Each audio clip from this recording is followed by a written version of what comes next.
사랑하는 성도 여러분, 어제 하루도 주의 은혜 가운데 평안하셨습니까? 2021년 3월 5일 금요일 아침 매일 성경 말씀 묵상 시간입니다. 오늘은 사순절 제15번째 날입니다. 다 같이 사도신경으로 신앙 고백하며 오늘 말씀 묵상 시간 함께 시작하겠습니다. 나는 전능하신 아버지 하나님, 천지의 창조주를 믿습니다. 나는 그의 유일하신 아들 우리 주 예수 그리스도를 믿습니다. 그는 성령으로 잉태되어 동정녀 마리아에게서 나시고 본디오 빌라도에게 고난을 받아 십자가에 못 박혀 죽으시고 장사된 지 사흘 만에 죽은 자 가운데서 다시 살아나셨으며 하늘에 오르시어 전능하신 아버지 하나님 우편에 앉아 계시다가 거기로부터 살아있는 자와 죽은 자를 심판하러 오십니다. 나는 성령을 믿으며 거룩한 공교회와 성도의 교제와 죄를 용서받는 것과 몸의 부활과 영생을 믿습니다. 아멘. 오늘 우리가 함께 읽을 기록된 하나님 말씀은 구약 사사기 제6장 33절에서 40절까지의 말씀입니다. 구약 372쪽경에 있는 사사기 제6장 33절에서 마지막 40절까지의 말씀입니다. 그때 미디안과 아말렉과 동방 사람들이 다 함께 모여 요단강을 건너와서 이스라엘 골짜기에 진을 친지라. 여호와의 영이 기드온에게 임하시니 기드온이 나팔을 불매 아비에셀이 그의 뒤를 따라 부름을 받으니라. 기드온이 또 사자들을 온 므낫세에 두루 보내매 그들도 모여서 그를 따르고 또 사자들을 아셀과 스불론과 납달리에 보내매 그 무리도 올라와 그를 영접하더라. 기드온이 하나님께 여쭈되 주께서 이미 말씀하신 같이 내 손으로 이스라엘을 구원하시려거든 보소서, 내가 양털 한 뭉치를 타작마당에 두리니 만일 이슬이 양털에만 있고 주변 땅은 마르면 주께서 이미 말씀하신 같이 내 손으로 이스라엘을 구원하실 줄을 내가 알겠나이다 하였더니 그대로 된지라. 이튿날 기드온이 일찍이 일어나서 양털을 가져다가 그 양털에서 이슬을 짜니 물이 그릇에 가득하더라. 기드온이 또 하나님께 여쭈되 주여, 내게 노하지 마옵소서. 내가 이번만 말하리이다. 구하옵나니 내게 이번만 양털로 시험하게 하소서. 원하건대 양털만 마르고 그 주변 땅에는 다 이슬이 있게 하옵소서 하였더니 그 밤에 하나님이 그대로 행하시니 곧 양털만 마르고 그 주변 땅에는 다 이슬이 있었더라. 아멘. 하나님께서는 기드온을 이스라엘의 제5번째 사사로 선택하셨습니다. 그리하여 기드온은 사사로서의 첫 번째 임무를 어제 수행하였지요. 하나는 자기 아버지가 집으로 가져다 놓은 아세라 신상과 바알을 위한 제단을 허물어뜨리는 것이요, 둘째는 많은 사람들이 볼 수 있는 높은 산 꼭대기에 올라가 하나님을 위한 제단을 새롭게 쌓고 소를 번제로 하나님께 바치되 불을 위한 땔감은 쓰러뜨린 아세라 목상을 사용하는 것이었습니다. 아침이 되어 마을 주민들이 기드온을 잡으러 그의 아버지를 찾아왔습니다. 하지만 바알 신이 정말로 살아있는 것이 맞다고 한다면 다음날 아침까지 바알이 직접 내 아들 기드온을 처리할 것이다 라고 말하며 아버지 요아스는 사람들을 돌려보냈습니다. 자, 그렇다면 바알과 맞서 싸워야 할 기드온에게 오늘은 또 어떤 일이 일어났을까요? 오늘 33절을 보시면 요단강을 기준으로 오른편에 위치한 미디안 군대가 강을 가로질러서 이스라엘 땅인 이스라엘 골짜기 앞에 진을 쳤다라고 적혀져 있습니다. 군대가 외국의 땅에다가 진을 쳤다라는 것은 매우 심각한 상황이겠지요. 이들 미디안 군사들은 실제 전투를 치르기 위해 이곳 이스라엘 땅까지 건너왔을 것이기 때문입니다. 그런데 미디안 군사들만 요단강을 건너온 게 아니었습니다. 아말렉 군사들, 그리고 정확하게 어느 민족인지는 알 수는 없지만 동방 사람들이라는 이 사람들의 군대도 미디안과 동맹을 이루어서는 이스라엘 사람들이 사는 곳까지 강을 건너 내려온 것입니다. 세계사를 보면 나라와 나라 사이에 전쟁이 일어나는 데는 반드시 이유가 있습니다. 우리가 들었을 때 정말 시덥지도 않은 이유인데도 그것 때문에 국가가 싸울 때가 있었습니다. 그렇다면 이번엔 미디안, 아말렉, 동방민족 연합군이 이스라엘을 치러 온 이유가 과연 무엇이었을까요? 정확한 이유를 성경은 써놓고 있지는 않습니다. 다만 우리는 어느 정도 추정은 할 수 있겠지요. 바로 기드온 때문일 것입니다. 미디안에게서 7년간 통치를 이스라엘이 받고 있던 중인데 이 이스라엘의 기드온이라는 이 청년이 바알 제단을 허물어 버리고 아세라 상을 찍어서는 땔감으로 불태워 버린 일이 미디안 사람들의 귀에도 분명 들어갔을 것입니다. 게다가 기드온의 아버지는 바알 신이 정말 살아있다고 한다면 내 아들은 바알에 의해서 반드시 죽게 될 것이니 너희들은 내 아들 일에 신경 쓰지 말고 그냥 집으로 되돌아가라 라고 말하면서 기드온을 무리에게 넘겨주지 않았습니다.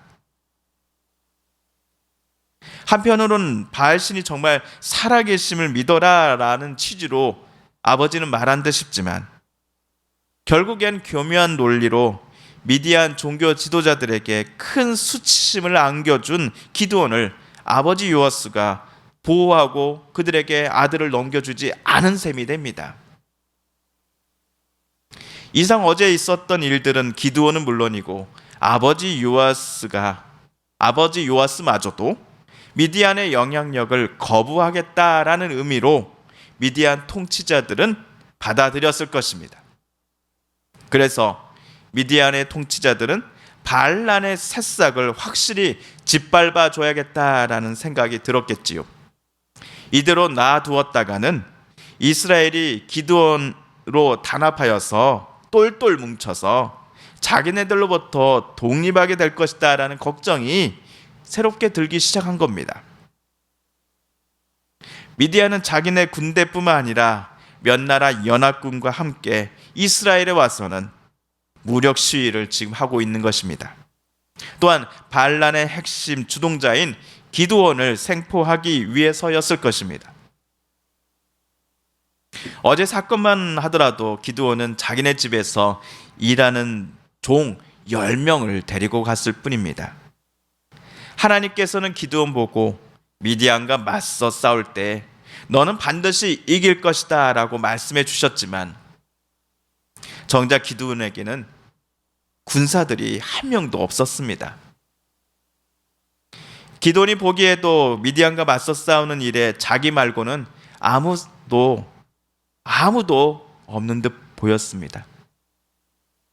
게다가 미디안 연합군이 오늘 기드온을 잡으러 여기까지 왔는데 더더욱 기드온과 함께 하겠다라고 나서는 이스라엘 사람은 아무도 없을 거야 라고 기드온은 생각하였을 것입니다. 하지만 놀라운 일이 오늘 일어났습니다. 먼저 34절입니다. 여호와의 영이 기드온에게 임하시니 기드온이 나팔을 불매 아비에셀이 그의 뒤를 따라 부름을 받으니라. 미디안 연합군이 기드온을 잡으러 왔을 때 하나님의 영이 기드온에게 내려왔습니다. 하나님의 손이 기드온을 머리 꼭대기부터 발끝까지 철저히 붙잡으셨다라는 의미입니다. 하나님의 영으로 기드온이 옷을 입었다라고 다른 곳에서는 표현하기도 합니다. 이 어려운 상황 앞에서 이 정말 힘든 상황 앞에 서게 될 기드온을 하나님은 절대로 홀로 가게 내버려 두시지 않으시고 지금부터 그와 함께 하고 계십니다. 또한 기드온의 직계 친척인 아비에셀 가문이 기드온이 나팔을 불 때에 기드온 앞으로 나왔습니다. 자신들도 기드온을 믿고 미디안과의 전쟁에 함께 참여하고자 기드온 앞에 나아온 것입니다. 또한 35절에서는 기드온의 선조격이죠. 므낫세 지파 사람들이, 그리고 아셀, 스불론, 납달리 지파 사람들도 미디안과의 전투에서 싸울 이스라엘의 군사가 되기로 마음 먹고서는 기드온 앞으로 나아간 것입니다. 아마도 기드온은 이번 일에도 나는 혼자일 거야 라고 생각했을지 모릅니다. 하지만 오늘 지금 우리가 보았듯이 기드온은 더 이상 결코 혼자가 아니었습니다. 가장 가까운 친척들은 물론이요, 기드온이 살아가는 주변 여러 나라 지파들이 기드온의 그 짐을 함께 짊어지고자 이번 미디안과의 전투에 참여했기 때문이었습니다. 또한 하나님께서 기드온과 함께 계셔 주신다라고 그 증거들을 계속 보여주고 계시고 있습니다. 그런데 미디안 연합군과의 대전을 앞두고 기드온은 다시금 하나님께 사인을 좀 요구합니다. 하나님께서 내 힘을 사용하시어 이스라엘을 구원하신다라고 나 기드온에게 말씀하신 거 나 기억하는데요. 솔직히 저는 당신의 약속을 좀 잘 못 믿겠습니다. 그러니 하나님, 이렇게 하면 어떨까요? 양털 한 뭉치를 타작마당에 내놓겠습니다. 양털만 물이 가득하고 주변에는 바짝 말라 있게 해 주옵소서. 만약 이렇게 된다면 내 손으로 하나님께서 이스라엘을 구원하신다라는 말씀이 사실이라는 것을 저는 믿겠습니다. 다음날 아침 결과는 어떻게 되었을까요? 기드온의 요청대로 하나님은 그대로 행하셨습니다. 하지만 기드온은 또 요청합니다. 하나님, 제게 화내지 말아주세요. 이번이 마지막 요청입니다. 양털은 바짝 말라 있대 주변의 이슬 때문에 습기가 가득하게 해주십시오. 이번에도 하나님께서는 다음날 기드온의 요청대로 그대로 행해 주셨습니다. 감히 하나님을 시험하는 일이 오늘뿐이었습니까?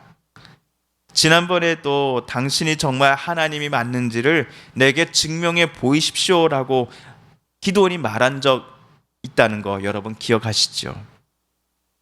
만약 우리가 하나님의 입장이라고 한다면 기드온에게 엄청나게 화가 났을 것 같습니다. 그리고 어디 사살을 시킬 사람이 기드온 너밖에 없는 줄 알아? 이 믿음 없는 사람아, 너 말고 나는 이제 다른 사람을 찾아 그 사람을 사사로 삼을 거야 라고 말했을 것 같습니다. 만약 우리가 하나님의 입장이라고 한다면 말이죠.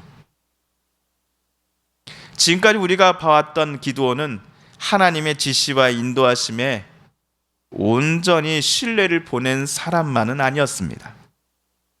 오늘처럼 중요한 순간마다 매번 의심하고 하나님께로부터 그 확신을, 표징을 요청하는 사람이었습니다. 하지만 이러한 기드온을 하나님은 꾸짖거나 성경 어디에서도 그에게 화를 내셨다라는 기록이 보이지 않습니다.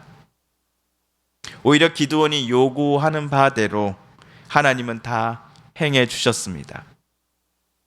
그래야 점점 하나님을 향한 믿음과 신뢰가 강해지는 기드온은 결국엔 미디안과 맞서 싸우는 일에 나서게 된 것입니다. 혹 우리 주변에 믿음은 있으나 자꾸 하나님을 의심하는 분이 계실지도 모릅니다. 하지만 오늘 기드온처럼 하나님께서 그분을 귀하고 그리고 멋진 일에 사용하실지도 모른다라는 사실을 우리는 잊지 말아야 할 것입니다. 어쩌면 우리가 기드온일지도 모르겠습니다. 하나님을 향한 믿음은 있는데 뭔가 중요한 일들마다 하나님을 의심하게 되고 정말 하나님의 능력을 긴가민가하면서 주저하게 될 때가 있습니다. 이때마다 오늘 기드온의 모습을 보면서 우리도 하나님께 요구하십시다. 하나님, 우리에게 더 큰 믿음 허락하여 주소서. 우리로 하여금 더 하나님을 의지하고 또 하나님만을 온전히 믿고 나아갈 수 있도록 우리에게 용기와 힘을 또 사인을 허락하여 주옵소서라고 오늘 기도원처럼 여러분도 그리고 저도 기도해 보시지 않으시겠습니까? 사랑하는 성도 여러분, 오늘 말씀을 읽으실 때 하나님께서 저와 여러분에게 깨닫게 해주신 교훈과 말씀, 또 하나님의 그 음성을 기억하시며 이 시간 우리가 함께 읽은 말씀 붙잡고 기도하기를 원합니다. 또한 우리 성도님들과 가족들 중에 하나님의 고쳐주심과 일으켜 세워주심을 놓고 간절히 기도하는 분들이 계십니다. 한재열 권사님의 아드님 이흥준님의 빠른 회복을 위해서 기도해 주십시오. 수술 이후 통원 치료 중이신 권간남 권사님의 또 완치를 위해서 함께 기도해 주십시오. 강백정 권사님, 이순애 권사님, 김순희 집사님, 박경옥 집사님, 오영식 집사님, 이기숙 권사님, 이목수 권사님, 조춘자 권사님, 최재경 집사님의 건강과 안녕을 위해서, 또 우리 서기훈 권사님의 건강과 안녕을 위해서 함께 기도해 주십시오. 코로나19로 신음하였던 이 온 세상이 다시금 하나님의 주시는 그 은혜와 자비와 또 도우심으로 말미암아 일어나게 하여 주소서. 절망과 아픔은 딛고 다시금 새로운 삶을 살아갈 용기를 허락하여 주소서. 하나님, 이 땅을 치료하여 주시고 구원하여 주소서라고 간절히 기도하시며 마지막으로 우리가 가지고 나온 기도 제목 하나님께 아뢰며 하나님의 은혜 보좌 앞으로 더 가까이 나아가겠습니다. 함께 기도합니다.